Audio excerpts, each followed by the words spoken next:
আমাদের অনেকেই আসলে অনেক বাইকারকে দেখবেন যে তারা গিয়ার শিফটিং এর সময় করে কি এভাবে করে চাপ দিয়ে ধরে আস্তে আস্তে করে ছাড়ে। বাট এটা কিন্তু আসলে সঠিক কোনো পদ্ধতি না।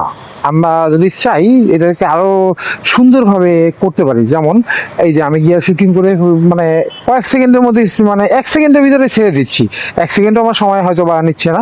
মানে তারপরে আবার মনে করেন যে গিয়ার কমাবো, আবার কমাই ফেললাম, তারপরে আবার যখন আমার লাগবে তখন আমি কিন্তু মানে গিয়ারটা দিয়ে আবার কিন্তু ক্লাসটার সাথে সাথে ছেড়ে দিচ্ছি। মানে এখানে ক্লাসে মানে শুধু গিয়ারটা ফেরানোর সময়টুকু ছাড়া সাথে সাথেই আমি এটা ফেলা দিচ্ছি। এখানে আরেকটা ব্যাপার আছে, যখন আমি এই সিস্টেমটা প্রথম যখন করতাম তখন আমার দেখা যাচ্ছে যে গাড়িটা ধাক্কা দিত বা আসলে স্মুথনেস, মানে ওই সময় এটা বাধা দিত।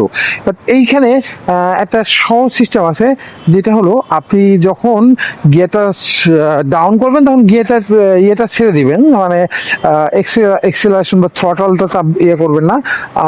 বাট যখন আপনি গিয়ারটা আপ করবেন তখন থ্রটলটা যদি একটু মোচড় দেন তাহলে কিন্তু আপনার রেভ ম্যাচ করবে এবং আপনার যে ধাক্কাটা দেয় সেই ধাক্কাটা কিন্তু আর দিবে না।